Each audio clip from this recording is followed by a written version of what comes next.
The cafeteria went silent when the mayor's daughter slapped Maya Collins in front of 300 students.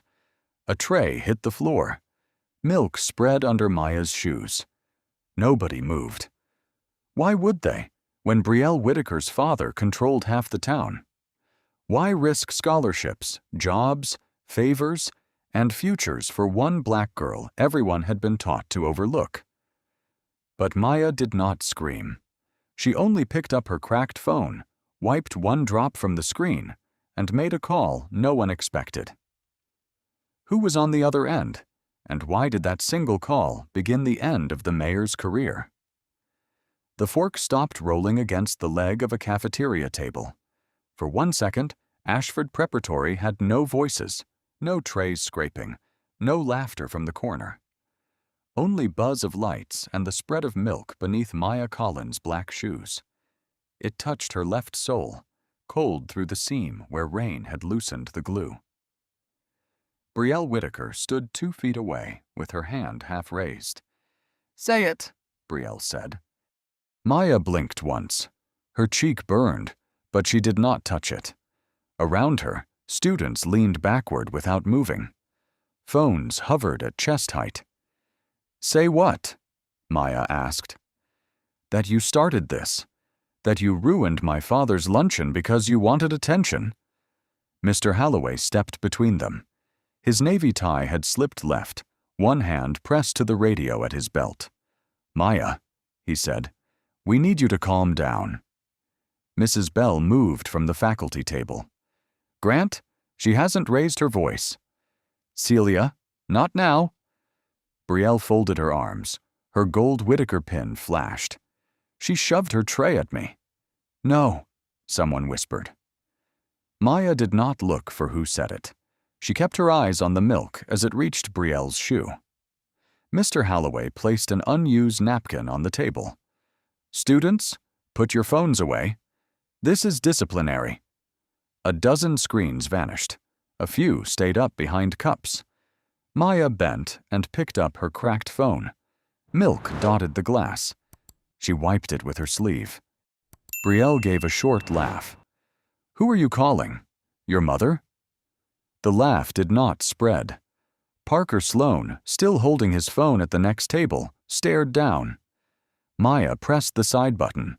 A thin white line crossed the glass like a scar. "Maya," Halloway said, lower now. "Hand me the phone." "No." "You're on school property."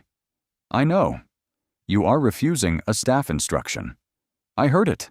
Brielle leaned closer. "You think this makes you brave?" Maya looked up at her. Not long. Just enough for Brielle's mouth to close. At the far end, the doors opened. Principal Elaine Mercer entered with 2 donors from the mayor's luncheon. She saw the circle, the spill, Brielle's face, Maya's phone. Her hallway smile stayed for half a second too long. "What happened?" Mercer asked. Brielle answered first. "She attacked me." Mrs. Bell said, "That is not what happened."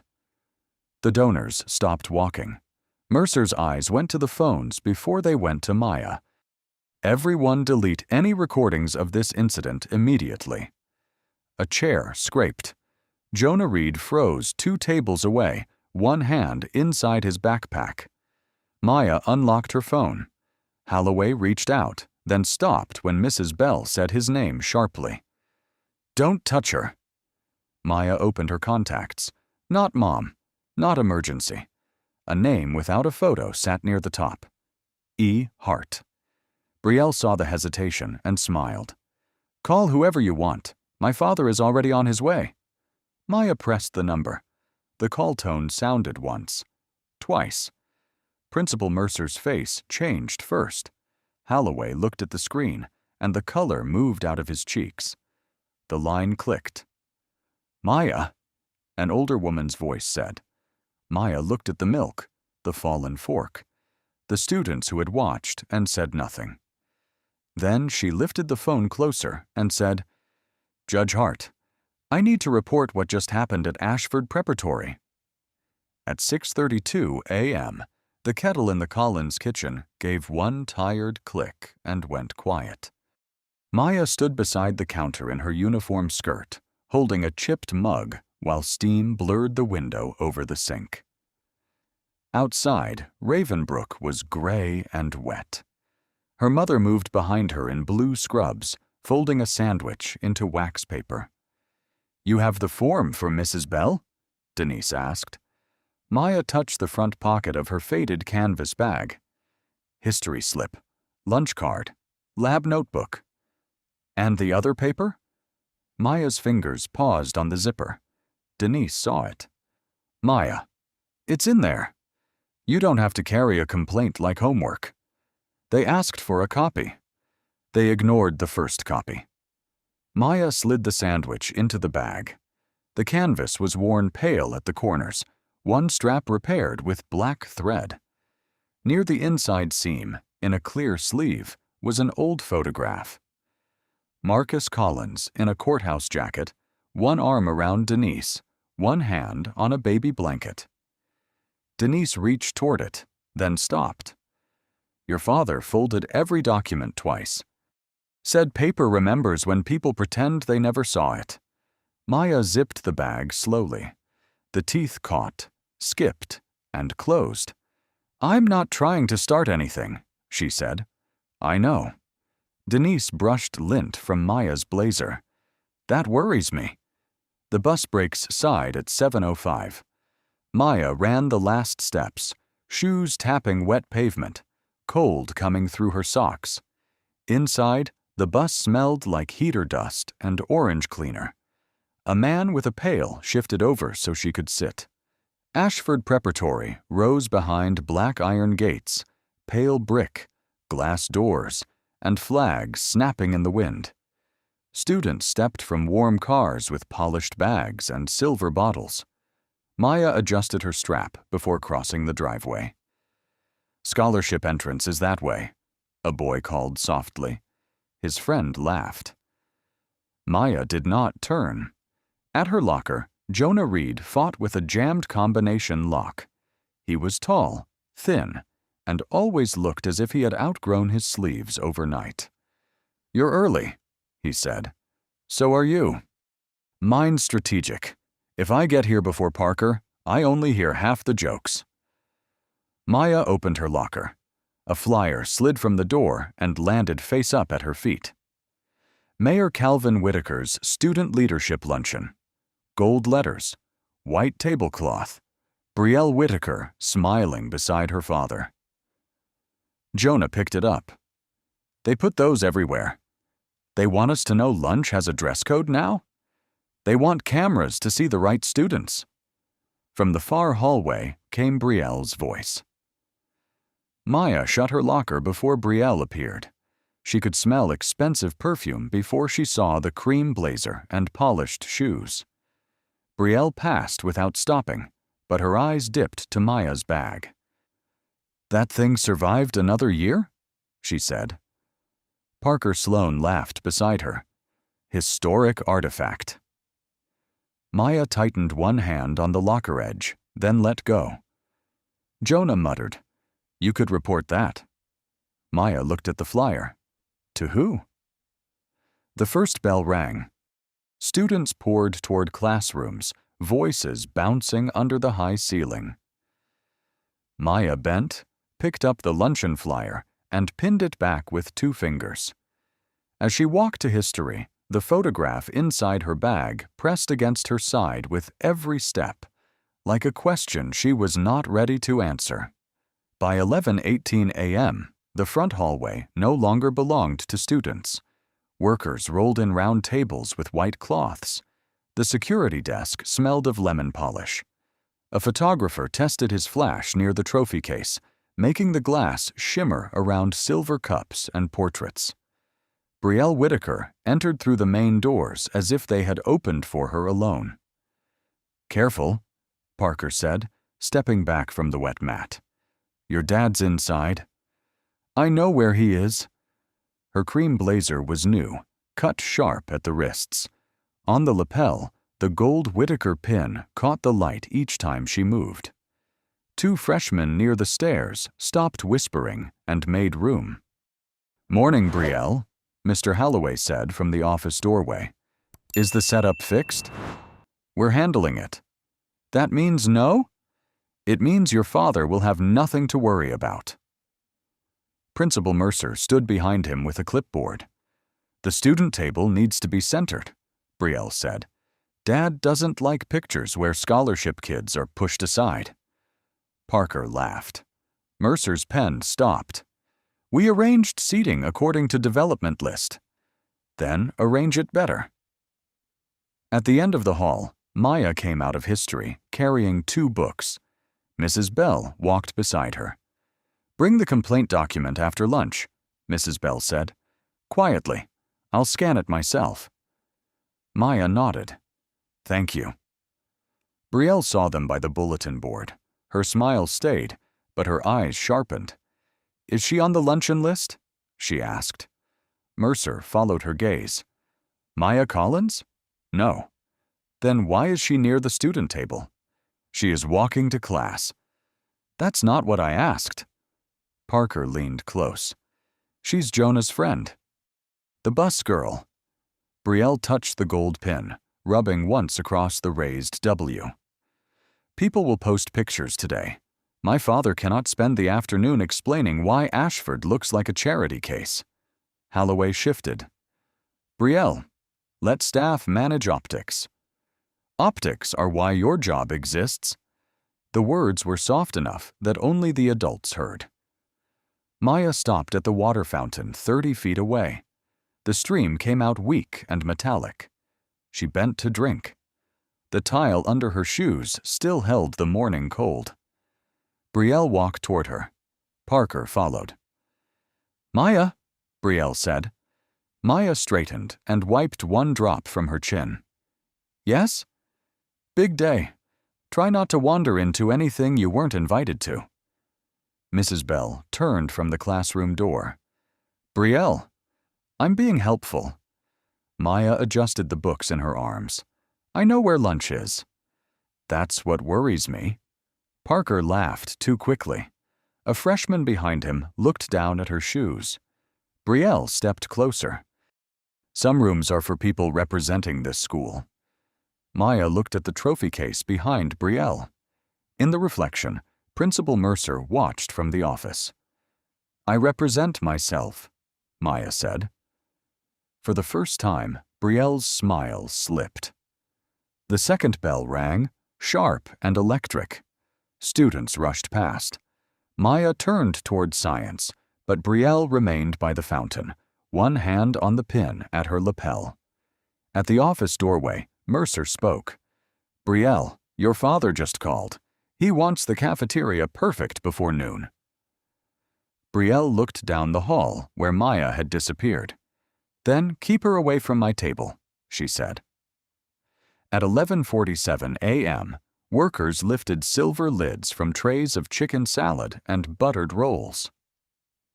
Maya stood near the doorway with her lunch card in one hand and her canvas bag against her hip. White cloths covered the center tables. Small vases held yellow flowers. At the far wall, a banner welcomed Mayor Calvin Whitaker. Jonah came up beside her. "They moved our table." Maya looked toward the back corner. 2 donors were placing folders there. "So where do we sit?" "Anywhere not photographed, I think." A worker slid a tray toward Maya. The plastic was warm under her fingers. Steam rose from vegetables, carrying pepper and butter. She turned, searching for seats, and saw one round table near the center with no bags, no plates, and one sign lying flat. "Reserved." "It's just lunch," she said. "Maya, I'm not standing with a tray until someone decides where I'm allowed to breathe." She sat. The chair legs squeaked against the floor. 5 minutes, Jonah whispered. "Then we move." Maya opened her milk carton. "Sit down." He sat on the edge of the chair. Across the room, Mrs. Bell entered with folders. She saw Maya, then the table sign. Her steps slowed. Before she could reach them, Brielle Whittaker came through the double doors with Parker. Her cream blazer was spotless, her gold pin bright under lights. Parker noticed first. "Oh no." Brielle walked straight toward the table. "That seat is not open." Maya looked up. There was no one sitting here. The sign was there. It was face down. Brielle lifted it. "Now it isn't." Jonah pushed his chair back. "We can move." Brielle did not look at him. "I wasn't talking to you." Maya placed her carton beside the tray. The milk sloshed once. "If this table is needed, a staff member can tell me." "I'm telling you." "You're not staff." Students nearby stopped chewing. Someone's fork tapped a plate, then went still. Parker raised his phone low. The lens pointed between them. Mrs. Bell reached them. "Brielle, let me handle seating." "Maya, there are seats by the window," Mrs. Bell said. "Were they open when I walked in?" Mrs. Bell hesitated. That pause landed harder than an answer. Brielle leaned closer. "You always make everyone perform kindness." Maya folded her napkin once. "I came to eat." "You came to be seen." Jonah stood. "Brielle, stop." At the doorway, Principal Mercer appeared with Holloway. Mercer saw the table, the sign, Parker's phone, and Brielle's rigid shoulders. "Is there a problem?" Mercer asked. Brielle turned. "Yes, she took the mayor's table." "It was empty," Maya said. Holloway walked to Maya's side, not Brielle's. His cologne reached her before he did, sharp and sweet over the hot food. "Maya," he said, "this is not the place for a statement." Maya looked at the untouched roll. "I didn't make one." "Then gather your things." Mrs. Bell's mouth tightened. "Grant, the table sign was not displayed properly." "The luncheon is in 13 minutes, he said. Brielle set the sign upright in front of Maya. The plastic edge clicked against the table. Maya's hand moved to her bag strap. Inside, the old photograph pressed against her ribs. She stood slowly, tray balanced in both hands. Then Brielle stepped sideways into her path.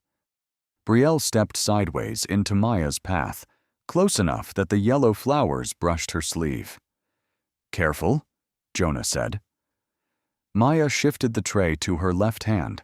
The plastic bent under the plate and milk carton. "Excuse me." Brielle did not move. "You heard Holloway." "I'm leaving." "You're making a scene." Parker's phone hovered near his chest, angled like he was checking a message. On the screen, Maya saw herself under the lights. Mrs. Bell moved between two chairs. "Parker, put that away." "It's for yearbook." "No, it isn't." The room changed its sound. Spoons slowed. Wrappers stopped.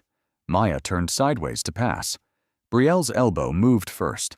It was quick, almost neat, a small strike against the tray's corner. The milk tipped. The apple rolled. Chicken salad slid across the plate and dropped onto the cloth. Maya caught the tray before it fell. Parker's grin disappeared. "See?" Brielle snapped. "She shoved it at me." Maya set the tray down. Her fingers were slick with dressing. She took a napkin and wiped the edge. "I didn't," she said. Brielle turned to students. "You saw that, right?" A girl in a pearl headband opened her mouth, then looked toward Mercer. "I saw her try to walk away," Mrs. Bell said. Mr. Holloway stepped closer. "Celia, please." "Grant, Parker's recording." Parker lowered the phone. Holloway's eyes flicked to it. "Delete that." "It's not." "Now." Brielle grabbed the napkin from Maya and threw it onto the tray. "Stop acting calm. It's creepy." Maya looked at the napkin. Dressing soaked through the paper. "I just want to eat somewhere else." "Then apologize for touching me." "I didn't touch you." Jonah's chair scraped hard. "Everybody noticed what happened." Holloway pointed. "Jonah, sit down." Jonah sat. His hands went under the table. Maya picked up her apple from the floor. It had rolled into dressing and lint. She held it, then placed it back on the tray. Parker's phone buzzed. A banner flashed across his screen. His thumb slipped. The video replayed for half a second. Brielle's elbow, the tray buckling, Maya's hand catching it. Mrs. Bell saw it. "So did I," she said quietly. Parker locked the screen. Brielle heard the change in her voice. "Saw what?" Mrs. Bell held out her hand. "Parker." "No," Brielle said. "You don't get to take his phone." Holloway's jaw tightened. Everyone needs to stop escalating. Maya folded another napkin and pressed it against the spill, creeping toward the edge. "Can I go?" she asked. Holloway looked at Mercer. The principal stood in the doorway. Behind her, 2 donors peered in. One checked his watch. Mercer walked in, heels tapping clean and even. "Maya," she said, "you will come with Mr. Holloway." "For what?"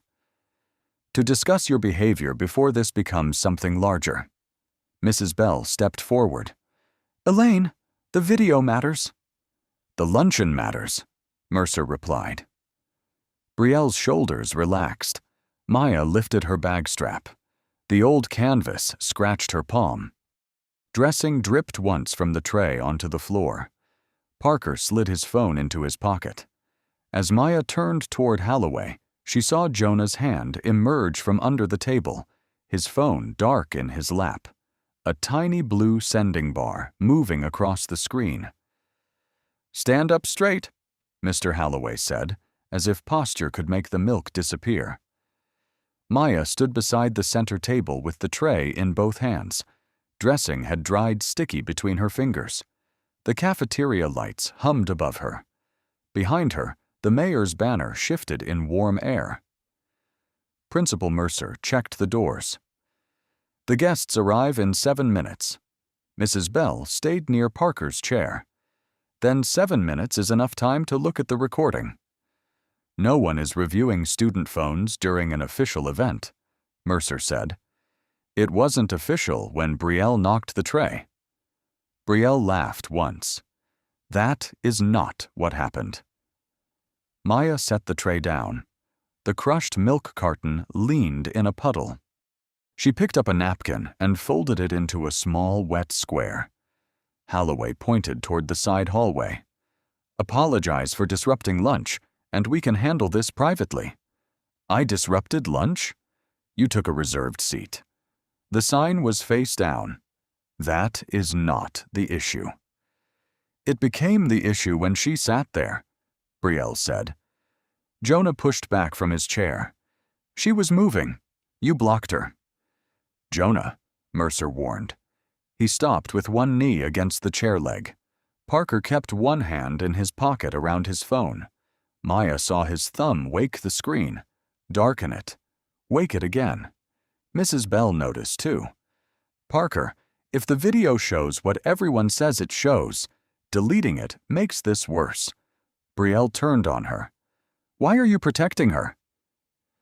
Near the entrance, a donor's assistant froze with a name card between 2 fingers. Mrs. Bell's voice dropped. "Because I'm close enough to know the difference between a mistake and a lie." Brielle's mouth opened. Nothing came out. Holloway stepped closer. His shoes stopped at the edge of the spill. "This is your final opportunity to show maturity." Maya smelled lemon polish, warm chicken, and the sour edge of milk. The napkin cooled in her palm. "I know what happened here," Maya said. Brielle's face changed. "That sounds like an accusation," Holloway said. "It is a sentence." Near the drink station, ice dropped with a hard clatter. Brielle stepped forward. "You think being quiet makes you right?" "No." "You think everyone is scared of me?" Maya looked around. Parker looked down. Jonah stood without speaking. Mrs. Bell gripped a folder until it bent. "No," Maya said. I think some people are scared of what happens after they tell the truth." The words did not rise. Still, they reached every table. Brielle's eyes shone. "You don't get to embarrass my family." "I didn't mention your family. You don't belong at that table." The table was empty. "You don't belong here." No one laughed. Holloway said, "Brielle." But he said it too late and too gently. Brielle leaned in. "Say you're sorry." Maya's fingers tightened around her bag strap. The photograph of her father pressed against her ribs. "For sitting?" she asked. "For making everyone look at you." Adult voices floated in. Holloway reached for Maya's elbow. "Enough. We're going to the office." Mrs. Bell blocked him. "Do not touch her." Maya lifted her chin, not high, just level with Brielle's eyes. "I will walk," she said. Brielle's hand rose before anyone could decide what that meant. Brielle's palm struck Maya's cheek with a sound so small it seemed impossible that everyone heard it. The cafeteria stopped moving. Maya's head turned a few inches. Her bag slipped down her shoulder. For a moment, she saw only the floor. White milk, the plastic sign. A fork rolling until it touched the table leg and rested there.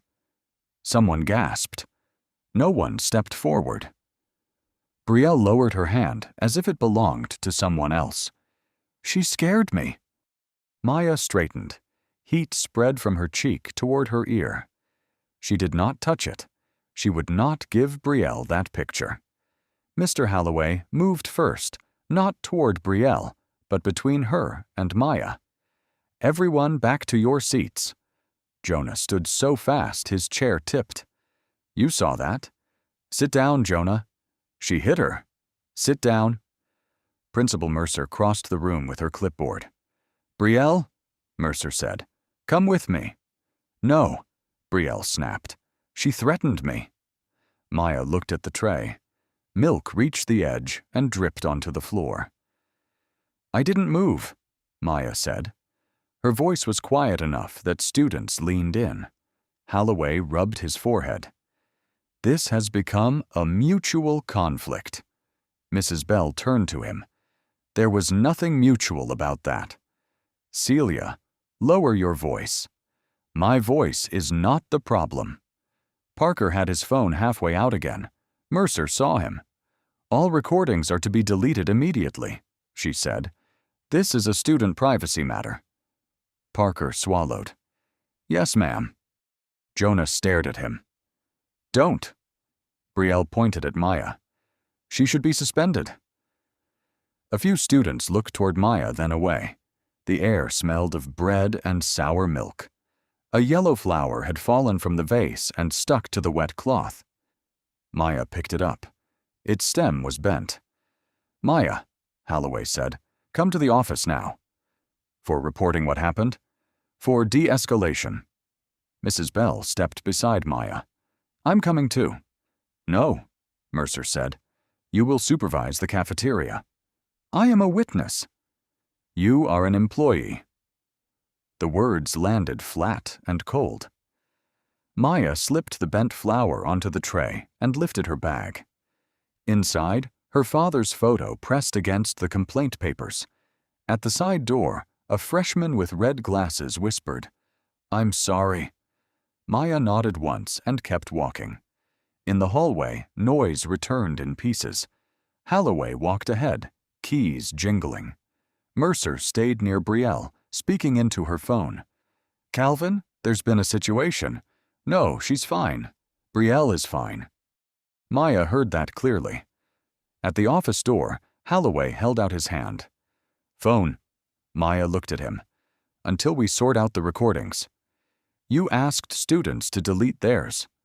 "That is different." "How?" His jaw shifted. "Do not make this harder." Mrs. Bell came up behind them. "Grant, step away from the student." Mercer turned. "Celia, return to the cafeteria." Mrs. Bell did not move. Brielle stood near the trophy case, arms tight across her blazer. Mercer raised her voice toward the cafeteria doors.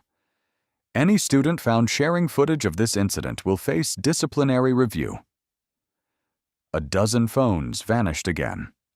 Maya looked down at her cracked screen. A drop of milk had dried along the edge. She wiped it with her sleeve, opened her contacts, and saw one name waiting near the top. The complaint papers had softened at one corner inside Maya's bag. She stood outside the conference room while Mr. Holloway spoke through the open door. Principal Mercer sat with Brielle beside her. Brielle's father was on speakerphone, not yet in the building, but already filling the room. "Grant," the mayor said, "do not let this become public." Maya reached into her bag. The folder scraped against the canvas. When she pulled it out, the old photo of her father slipped free and landed face up on the floor. Mrs. Bell bent first. "Your father?" Maya took it. "Yes." Holloway appeared in the doorway. "Maya, we're ready." Inside, the room smelled of coffee and markers. The air conditioning blew too cold for October. Through the glass wall, students passed slowly. Maya placed the folder on the table. "What is that?" Mercer asked. "The complaint my mother filed 2 weeks ago, the scholarship policy, and the log Mrs. Bell asked me to keep." Brielle rolled her eyes. "A log?" Maya opened it. Denise Collins's careful handwriting filled the page. September 26th, bus schedule taped to my locker. October 3rd, lunch card in a trash can. October 10th, Parker posted my bag with a caption about charity. Mercer reached for it. "We can review this later." "You already received a copy." Holloway cleared his throat. There were questions about whether these incidents met the threshold. Mrs. Bell stood by the wall. "I told you they did." Mayor Whitaker's voice came from the phone. "Elaine, who else is in that room?" "No one who shouldn't be," Mercer said. "That is not an answer." Mercer closed the folder and turned it face down. A drop of milk from Maya's sleeve touched the table beside it. "Today is not the time to reopen old complaints," Mercer said. "Today is when she hit me," Maya answered. Brielle leaned forward. "Because you kept provoking me. I was standing still. You wanted everyone looking at you."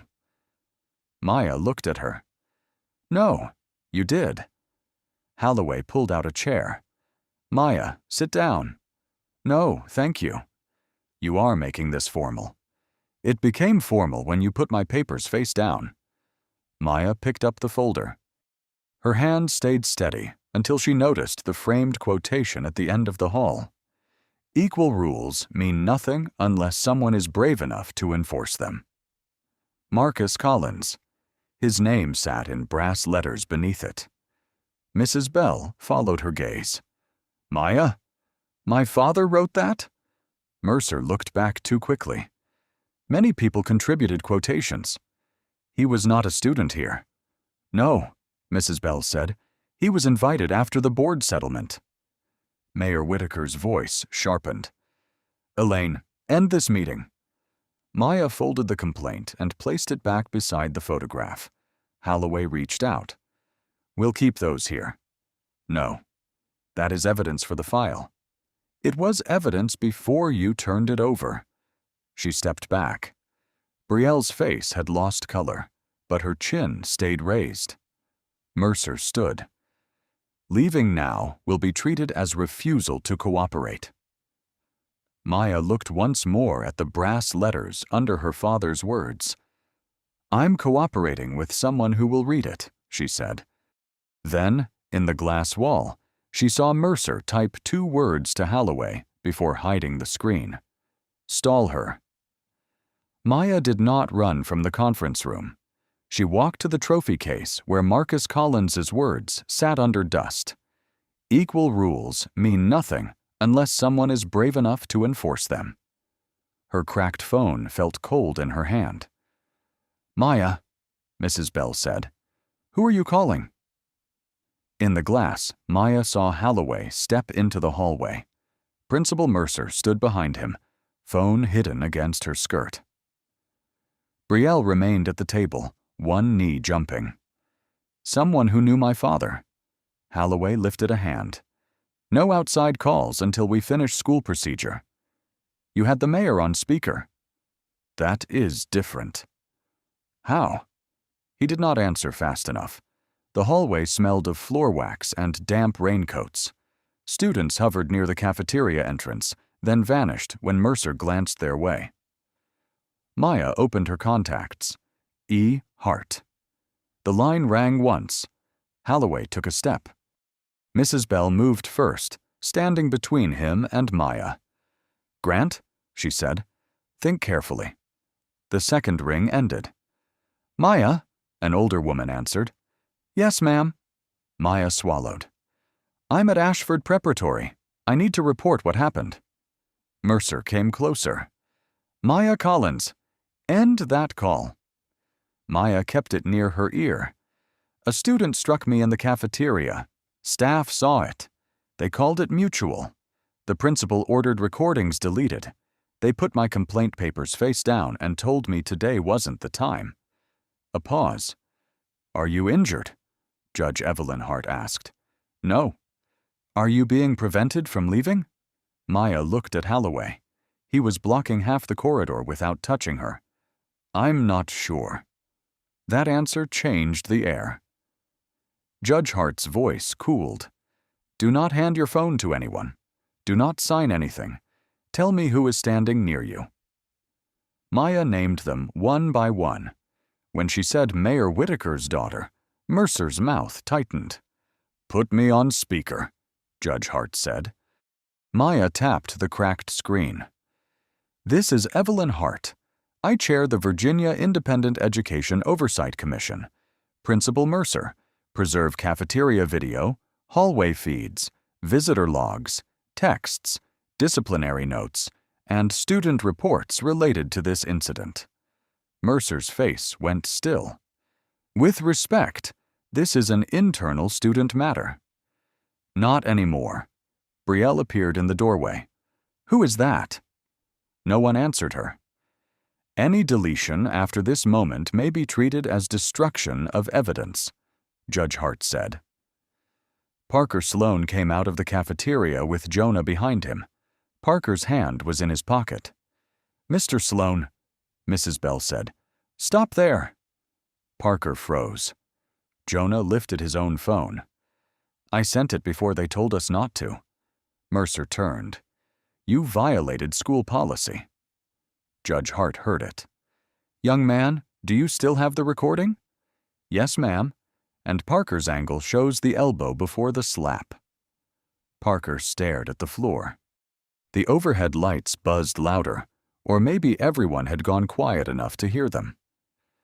Maya looked at her phone. One dried drop of milk sat on the black glass.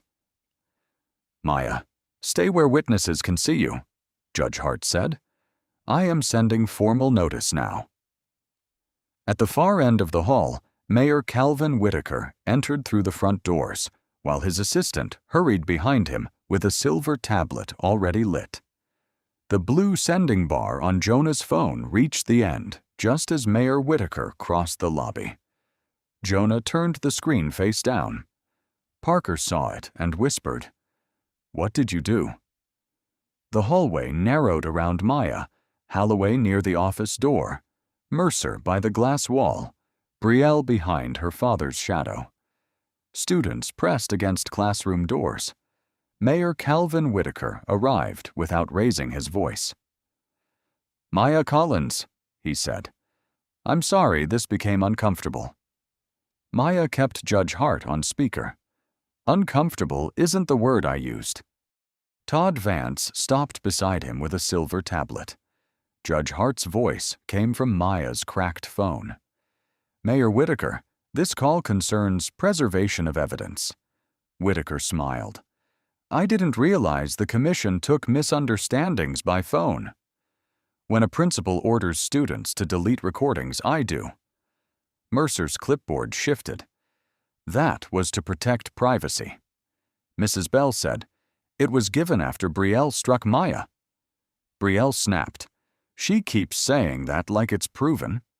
Jonah lifted his head. "It is." Every face turned. Parker's mouth barely moved. "Jonah." Jonah's fingers shook once. "I sent the video to Mrs. Bell before Holloway told Parker to delete his." Holloway stepped toward him. "Give me that phone." "No," Mrs. Bell said. "It contains evidence." Todd looked at the mayor. Whitaker's smile thinned. "Jonah," the mayor said, "you're a scholarship student, correct?" Jonah's shoulders pulled inward. Maya looked at him. "You don't have to answer that." Judge Hart cut in. "Do not question a minor witness about money again." Mrs. Bell opened her laptop on the bench. The hinge cracked. "I have the file." Judge Hart said, "A preservation notice has now been issued." A chime sounded from Mercer's pocket. Then Holloway's. Then the front desk computer. Todd's tablet lit with a subject line. "Preservation order." Brielle looked at her father. "Dad?" "Quiet," he said softly. Brielle stepped back as if someone had moved a wall. Mrs. Bell clicked the video. The laptop screen glowed against her face.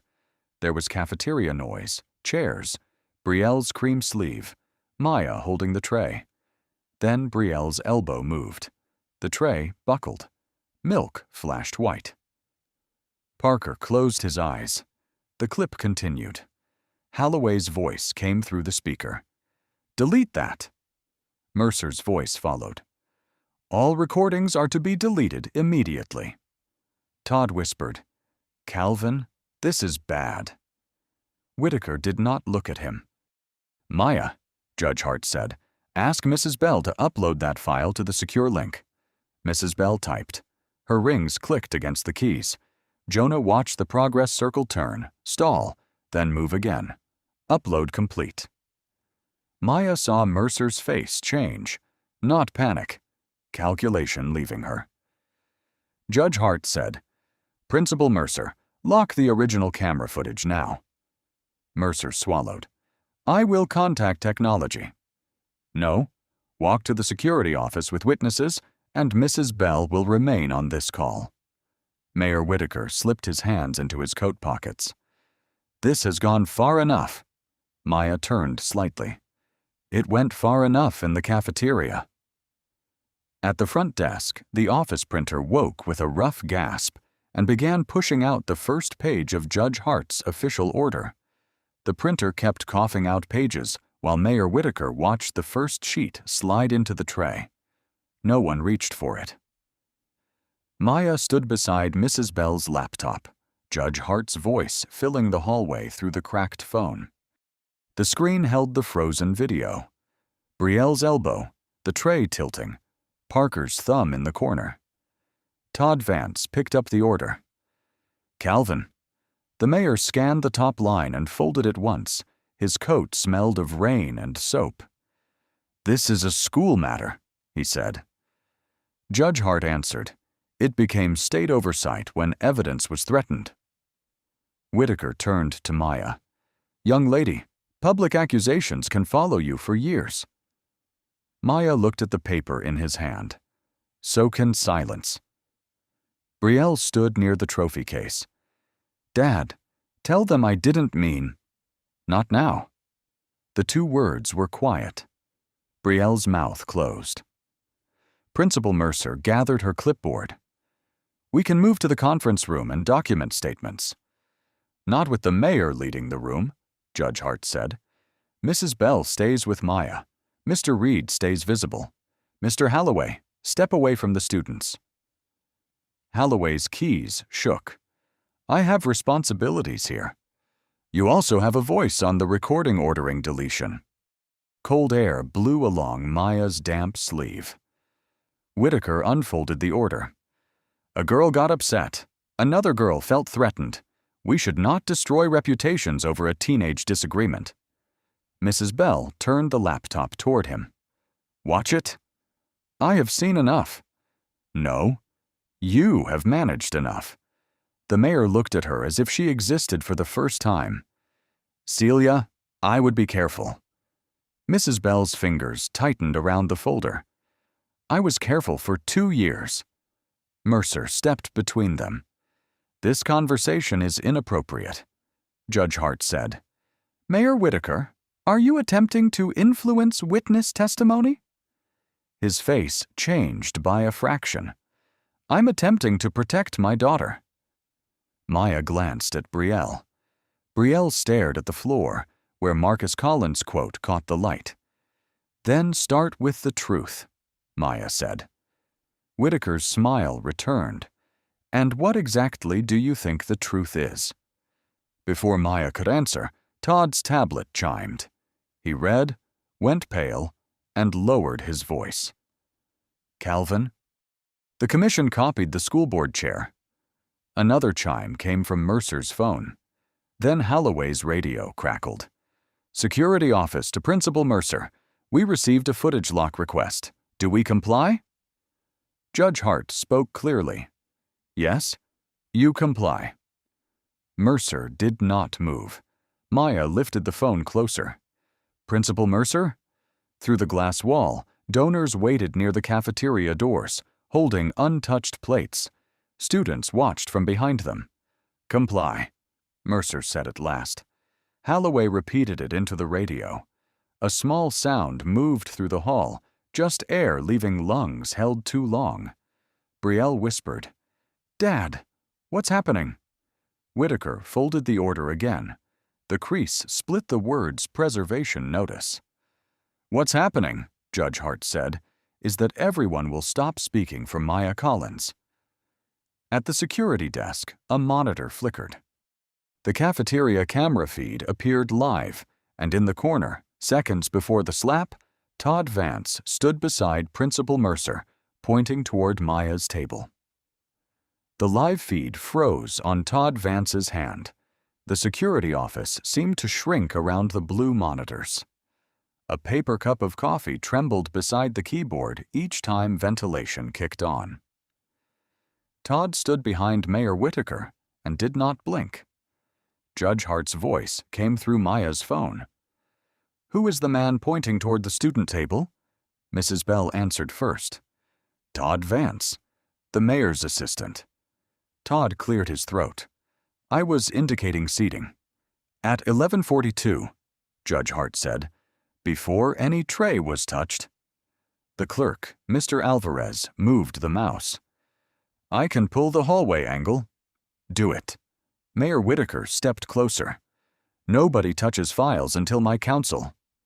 "This is a preservation review," Judge Hart said, "not your press conference." Maya stood near the doorway, her bag strap rough against her palm. Inside, the folder and her father's photograph pressed together. She could smell dust in the vents and milk on her sleeve. The second angle appeared. Todd entered ahead of Brielle. He leaned toward Principal Mercer. Mercer looked at Maya's table. Then Todd pointed once, not at the banner, not at the flowers, but at Maya. Brielle stared at the screen. "You told her?" Todd's jaw tightened. "I told staff the visual line was blocked." "By me?" Maya asked. He glanced at the mayor. Mayor Whitaker turned to his daughter. "Brielle, wait outside." "No." Her voice cracked. "Did you tell them to move her?" "Wait outside." "You said you didn't know who she was." Maya felt the room tilt. "You knew my name?" Whitaker looked at her. "Your mother has been filing complaints. That is not knowing me." "No," Judge Hart said. "That is tracking her." Mr. Alvarez clicked again. A folder list opened. Cafeteria, lobby, board events, Collins Review. Maya's fingers tightened around her phone. "Why is my name in your security files?" No one answered. Mrs. Bell stepped nearer. "Open it," Mercer said. "That folder may contain confidential student material." Judge Hart's voice was flat. "Open it." The first file was Denise Collins's complaint. The second was a seating memo. The third was an old PDF labeled M_Collins_board_notes_2019. Maya stopped breathing. Mrs. Bell touched the desk. "Marcus." Judge Hart said nothing at first. Then her voice changed. "That file belongs to a board investigation closed after Marcus Collins's death. Why is it on a private school drive?" The mayor's hand closed around the order. Paper crackled. Maya looked at the preview. Her father's name, his signature, and one sentence highlighted in yellow. "Local influence over scholarship discipline creates a separate school for children without power." "My father wrote that?" she asked. Judge Hart answered, "Yes, he was preparing testimony." Brielle backed into the wall.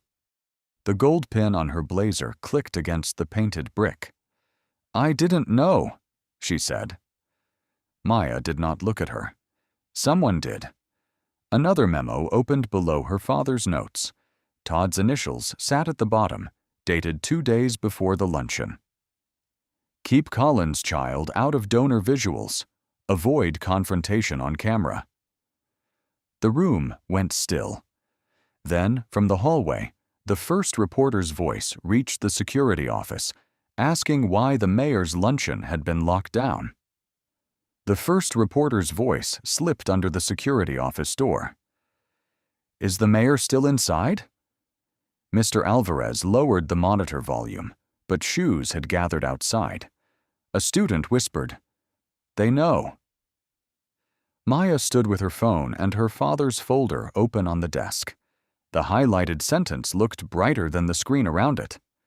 "Local influence over scholarship discipline creates a separate school for children without power." Judge Hart said, "Maya, stay with Mrs. Bell. We are moving this to the auditorium." Mayor Whitaker laughed once. "You're not holding a hearing because of a lunchroom argument." "No," Judge Hart said, "because of video, a deletion order, a complaint file, and your assistant's memo." Brielle stood by the wall. "Dad, did you tell them to keep her out because of her father?" "Brielle, answer me." He did not. At 1:09 p.m., the auditorium doors opened. Students filled the back rows. Parents arrived in wet coats. Lena Morris, a reporter with a red notebook, sat near the aisle. Samuel Price took a seat beside Judge Hart's remote screen. Maya sat with Mrs. Bell. Jonah stood behind her until she pulled out the empty chair. "Sit," she said. On the screen, the cafeteria video began. Not the slap first. Brielle's elbow, the tray dipping, milk opening white across the table. A low sound moved through the room. Parker Sloan sat in the third row, staring at his shoes. Judge Hart's voice filled the speakers. "Mr. Sloan, did anyone instruct you to delete this recording?" Parker swallowed. "Mr. Halloway did." "After seeing what it showed?" "Yes." "Principal Mercer, did you instruct students to delete recordings?" Mercer lifted her chin. "I acted to prevent humiliation." Maya looked at the screen, at herself standing still while people waited to believe their own eyes. Then the hallway angle appeared. Todd pointing. Mercer watching. The memo beside it. "Keep Collins' child out of donor visuals." Samuel Price removed his glasses. "Mayor Whitaker, did your office direct staff to manage this student's visibility?" Whitaker leaned toward the microphone. "My office discusses event presentation." Judge Hart said, "Was Maya Collins named because of previous complaints?" "No." Todd looked down. "Mr. Vance," Judge Hart said. Todd's lips parted, then closed. Whitaker turned his head slowly. Todd whispered. "Yes." The auditorium went still.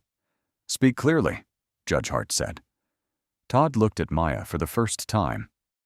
The mayor asked that she not be photographed near him. He said her mother was becoming a problem. Brielle rose. "You lied to me." Her father reached for her wrist. She pulled back.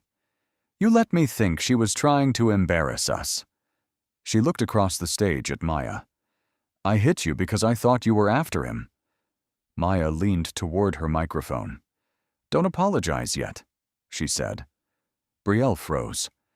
"Tell them who told you to say I attacked you." The room heard Brielle breathe in. "My father," she said. "He told Principal Mercer to keep it contained. When he got here, he told me to say I felt threatened." Samuel Price stood before Mayor Whitaker could reach his microphone. "This is now an emergency board review," he said. Outside the doors, another camera clicked, and this time no one ordered it erased. By 4:36 p.m., the mayor's luncheon banner had been taken down and rolled beside a trash can. No one touched it. The gold letters curled inward against the tile, as if the room had decided not to display his name anymore. Maya stood outside the auditorium with Mrs. Bell and Jonah. Her cheek no longer burned, but the skin felt tight when she spoke. Parents moved past in low voices. Samuel Price came out carrying a folder. "Miss Collins," he said, "the board has placed Principal Mercer and Mr. Halloway on administrative leave pending state review." Maya nodded once. Jonah whispered, "That's it?" Price heard him. "No, it is the first thing." Across the hall, Brielle sat alone on a bench, her cream blazer folded over her knees. Without the pin, she looked smaller, not innocent, just younger than the room had allowed her to be. Mayor Whitaker was gone. He had left through a side entrance after a statement about family pain. 10 minutes later, Lena Morris posted the memo, video, and Brielle's testimony. By late afternoon, his office announced his resignation. Mrs. Bell's phone buzzed. "What?" Maya asked. "It's official." Jonah looked toward Brielle. "Her dad's career ended because she hit you." Maya adjusted the strap of her canvas bag. "No, it ended because grown people built a system where they thought she could." Samuel Price opened his folder. "The commission asked whether you would give a victim impact statement." Maya looked through the glass doors into the cafeteria. A custodian was lifting yellow flowers from the tables. Near the bulletin board, the luncheon flyer still hung beside scholarship announcements. "I don't want a statement that sits in a file," Maya said. Price waited. "I want rules." Maya's voice stayed low. "A complaint line outside the school. Automatic preservation of camera footage when a student reports staff misconduct. No administrator ordering students to delete recordings. Scholarship students get an advocate who does not answer to donors. Every event seating memo gets board review." Jonah said, "Can students report anonymously?" Maya looked at him. "Yes, add that." Mrs. Bell said, "and staff protection for witnesses." Price's pen stopped. "That will be harder." "Then write it first," Mrs. Bell said. From the bench, Brielle stood. "Maya." Everyone turned. She crossed the hall slowly, holding the gold pin in her palm. "I'm not asking you to forgive me." Maya said nothing. Brielle placed the pin on the window ledge between them. It made a small click. "I told them everything I remembered," Brielle said. "I'll give it in writing." "Do that," Maya said. Brielle flinched, but she nodded. At 5:12, Samuel Price pinned the emergency rules to the bulletin board. The paper was plain white. No gold border. No smiling photograph. Students gathered in a half circle and read without whispering. Her father's quote was visible down the hall, brass letters catching the last weak light. "Do you want to go home?" Mrs. Bell asked. Maya looked at the new rules, fixed with 2 silver pins over the corner of the mayor's luncheon flyer. "Not yet," she said. She stepped forward and straightened the bottom edge of the paper, and for the first time that day, no one told her to move. 3 months later, The cafeteria table by the window had no sign on it. 12:06 p.m. Winter light slid across the floor in pale squares. The room smelled of soup and orange cleaner. Maya Collins sat where the milk had once spread under her shoes. Her canvas bag rested beside her chair. Jonah set down 2 trays. They changed the apple supplier. Maya looked at the small red apple beside her sandwich. That was the reform? The historic one? She smiled, barely. Across the room, a camera notice hung beside the lunch menu. All incident footage is preserved by independent protocol. Under it was a plain card with a phone number students could call without asking permission. Mrs. Bell walked past with essays against her chest.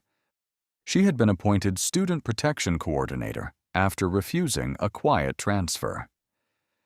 "You two eating or conducting an audit?" she asked. "Both," Jonah said. Mrs. Bell placed a folded paper near Maya's tray. "The commission report posted this morning. Your mother wanted you to see page 7. Maya opened it. Marcus Collins's name appeared in the footnote as a source. His unfinished notes had become policy Ravenbrook could not ignore. Her thumb rested on the page until the paper warmed. At the far entrance, Brielle Whitaker stood alone with a sealed envelope. She wore a gray sweater instead of the cream blazer. No pin, no circle around her. Jonah's fork stopped. Maya said, "It's okay." Brielle crossed the room slowly. "I submitted my written statement," she said, "to Judge Hart, to the board, to the investigators." Maya did not reach for the envelope. "Why bring it here?" "Because I should say one thing without a microphone." Brielle's fingers tightened on the paper. "You weren't after my father. I was protecting a lie because it made me feel important." A freshman laughed near the drink station, then lowered his voice. Maya looked at the apple, untouched beside her tray. "I don't need you to become good in front of me," she said. Brielle nodded, as if that hurt and helped at the same time. "I know. Then keep telling the truth when no one is watching." Brielle placed the envelope on the table, not close to Maya's food. "I will." She left through the side doors. By February, Calvin Whitaker's resignation had become a line in a civic report. His office was under ethics review.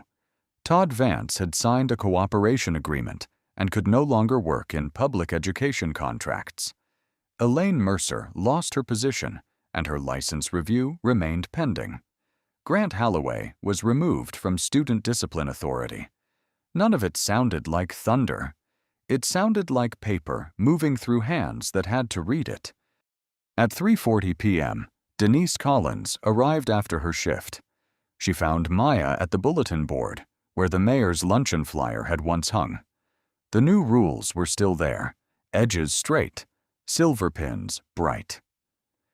Denise touched Marcus's photograph, now framed beside the report notice. He would have asked why the margins are uneven. Maya breathed out. He would have fixed them. Together, they adjusted the frame until it sat level. Before leaving, Maya returned to the cafeteria for her bag. The table by the window was empty. The apple still sat beside her tray, round and red in the quiet light. She picked it up and slipped it into her bag next to her father's photograph. Nothing was erased.